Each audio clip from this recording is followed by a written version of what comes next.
Okay, what you're going to find in the regions is that you're going to come up with a topic called measurement of heat energy. This is a important topic because it comes up with life, and since it's a real life application, they like to ask questions about that.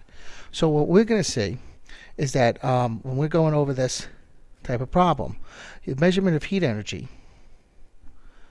can be calculated using the three formulas on reference table T. Okay, Q equals MC delta T, Q equals MHF, Q equals MHV. Looking at those, the first part of the formula in each one is the same. The difference is the C times delta T, the HF, and the HV.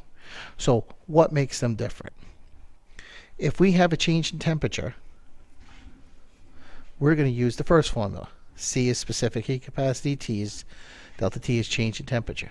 If we have HF, this is a phase change between solid to liquid and liquid to solid. Okay, we're going to use the HF formula. If we have a phase change between liquid to gas and gas to liquid, either one, we're going to use the Q equals MHV formula.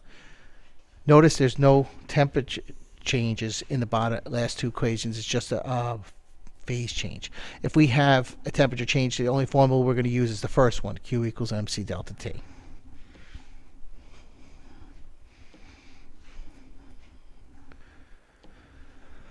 Okay, that's the formula. Now let's break it down. Q is heat in joules. M is mass of a substance in grams. C is specific heat capacity of a substance. And for water, we have a reference table that tells us which one it is.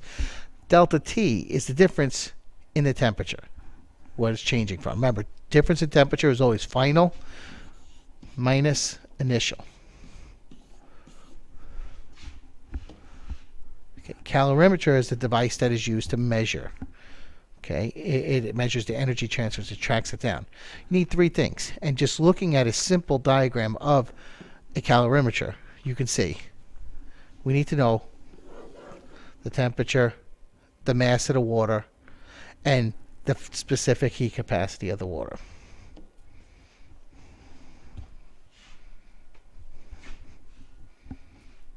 Okay, now, specific heat capacity. It's a measure of a substance's ability to retain energy. The C is known for many substances. Things that retain heat well have a high specific heat capacity. Water is one of those substances. Things that have a low specific heat capacity conduct heat, and that you can guess as metals. Metals have a low specific heat capacity. Okay, reference table B gives us physical constants of water. You have the heat of fusion, the vaporization, and the specific heat capacity of water.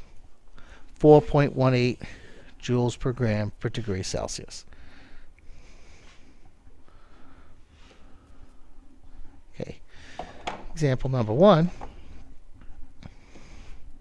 How many joules of energy, this tells us we're going to use our heat formulas, are absorbed when 50 grams, that's our mass, of water, so now we know we can use reference table B because it mentions it's water, are heated from 30 degrees to 50 degrees. Now, that's a change in temperature. So we're going to use this formula, Q equals MC delta T.